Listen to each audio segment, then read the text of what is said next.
I brought that up here because I do want to stay on that topic. It has been something that a lot of people are talking about with the tensions in the Red Sea overseas affecting global supply chains, and of course the issue in the Panama Canal, and quite a other few choke points going on out there right now. Brandon Daniels is joining us. He's the CEO of a company called Exiger. It advises Fortune 500 companies on these supply chain issues, and I would assume, Brandon, you have to be getting a lot of calls over the last few weeks and months. Well, Romaine and Gina, thank you for having me on. We're not just getting calls over the last few months. Sustainably, from the pandemic till now, we've been seeing a growth CAGR here at Exiger, where we deploy our artificial intelligence solutions to help companies manage this kind of disruption. We've been growing at a steady CAGR over 80% year on year. And that's because companies across sectors, also the U.S. federal government, global governments, are trying to grapple with the impacts that supply chain disruption have not just on prices, but on our ability to operate, our ability to execute, whether it's in major weapons systems or it's in IT systems.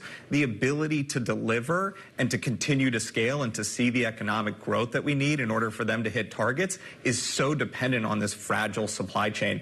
And so we're seeing a lot of calls now, but it has been a sustainable sort of growth and cry that we've seen from the corporate community trying to grapple with these new issues.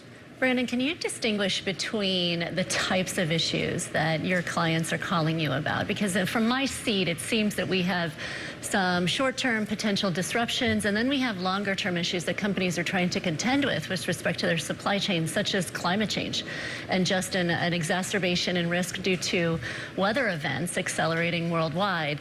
How much of what you're talking about is really just short-term in nature with respect to things like what's happening in the Red Sea versus a longer-term discussion about strategically modifying supply chains right now? Well, the thing that we have to realize is that the geopolitical nature of what we're seeing in the Red Sea, right? This tension in the Middle East between these Iran-backed militants and what's happening right now in Israel. This is a sustained set of constraints that are found across our geopolitical landscape, right? If you look at what's been happening between the United States and China, for instance, over the last 4 or 5 years, as we've seen greater dislocation, greater decoupling, especially in advanced electronics, advanced technology, this geopolitical aspect of competition is a consistent issue that's coming up in supply chains. Now, it has many forms, like what we're seeing in the Red Sea today, which is disrupting 30% of the traffic that's going to the United States East Coast. But this is one form of sustained issue.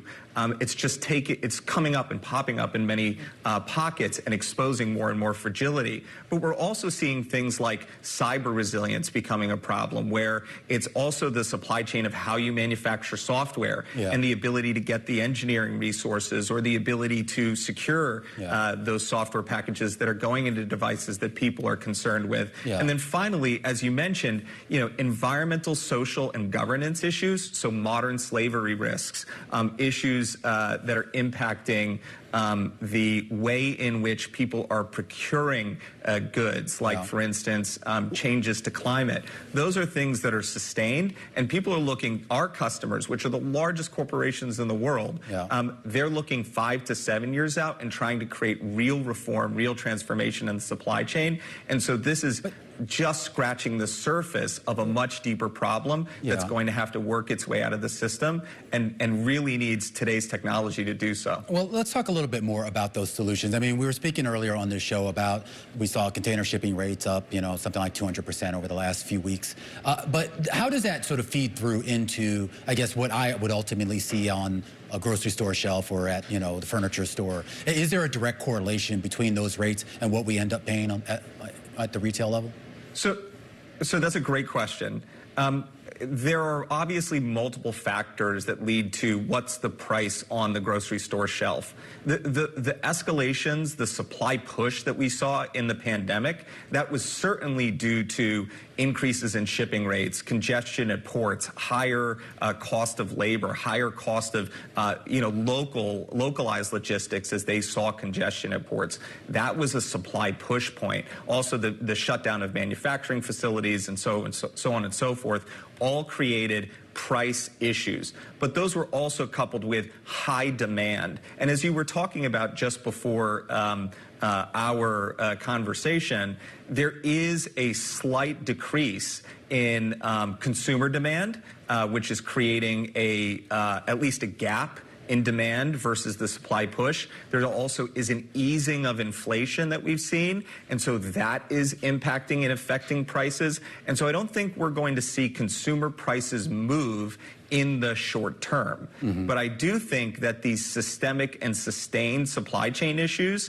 are going to lead to either reform or consistent instability in pricing for the near future.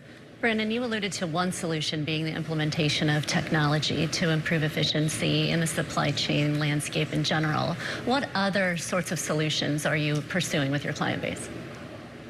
Yeah, I mean, there are a number of things. So first of all, investment in manufacturing processes is a huge area of development, right? Robotics, advanced ways in which to warehouse and to manage inventory. I mean, those are things that people are doing as they're looking to either move away from just-in-time delivery or build localized or local manufacturing. Like one of the things that you've seen after the pandemic is a lot of movement of manufacturing from Asia to Mexico. Now, that is still problematic in that geopolitical issues are, causing people to say that they're going to, shut borders and therefore cutting off potential trade routes like rail trade routes between the United States and Mexico, showing even further instability and fragility in our supply chains.